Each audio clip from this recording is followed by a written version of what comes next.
The bank teller looked at my driver's license, then she looked at my debit card. Then she looked back at me, twice.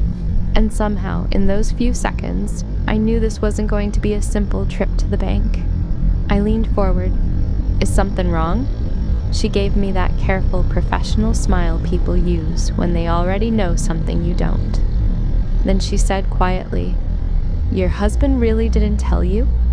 My stomach tightened. "Tell me what?" She didn't answer immediately. Instead, she turned back toward her computer and started typing. "Before we continue, I just need to verify a few things." That's when I sat up straight. 3 days earlier, I had gotten married. Not the kind of wedding people spend years paying off. No giant ballroom, no 12-tier cake, no orchestra. Just Daniel and me at the Wake County Courthouse on a Friday afternoon, followed by dinner with our families and a few close friends at a small Italian restaurant. It was simple. It was exactly what I wanted. And 3 days after the wedding, Daniel handed me a debit card. My name was printed on it. "Use it for whatever you want," he told me. I laughed. "It's a dangerous thing to tell a wife." He smiled. Naturally, I asked the obvious question. "What account is this connected to?" "Household account." That's all he said. At the time, I didn't think much of it. But apparently, 3 days into marriage, romance wasn't enough for me. I wanted to know exactly what account was paying for that romance. So I went to the bank during my lunch break. The teller verified my address, social security number, signature, and several other details. Then she nodded. "You're listed as a joint account holder." I smiled. "Good. I was worried you might have another Claire Bennett in the system." She gave a tiny laugh. Then she turned the monitor toward me. I looked at the screen. Then I looked again. At first, I honestly thought I'd misread the number.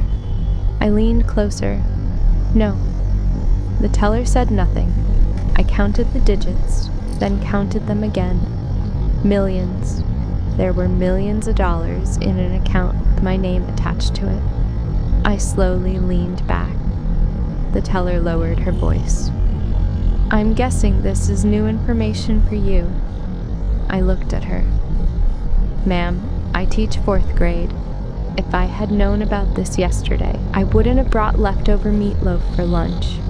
She laughed. I needed that laugh. Because suddenly, one person was running through my mind. Daniel, my husband.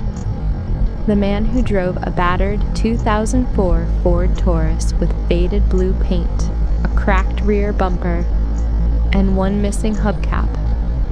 The same man I'd once offered to help find cheaper tires.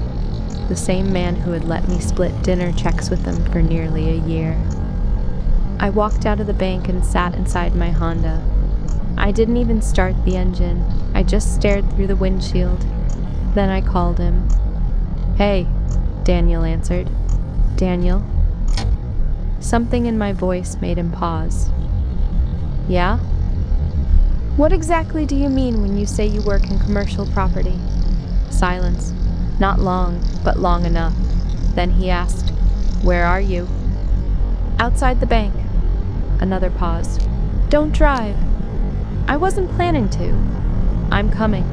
He hung up, and I sat there wondering how the man I'd married 3 days ago could possibly have a secret involving millions of dollars.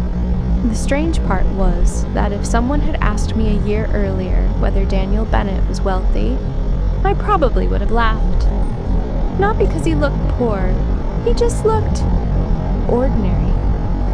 And ordinary was exactly what I'd wanted. I was 37. I hadn't stopped believing in love, I'd simply stopped chasing it. I'd already been introduced to plenty of supposedly perfect men. Men with jobs, mortgages, good teeth, and no criminal records. Dating apps weren't much better.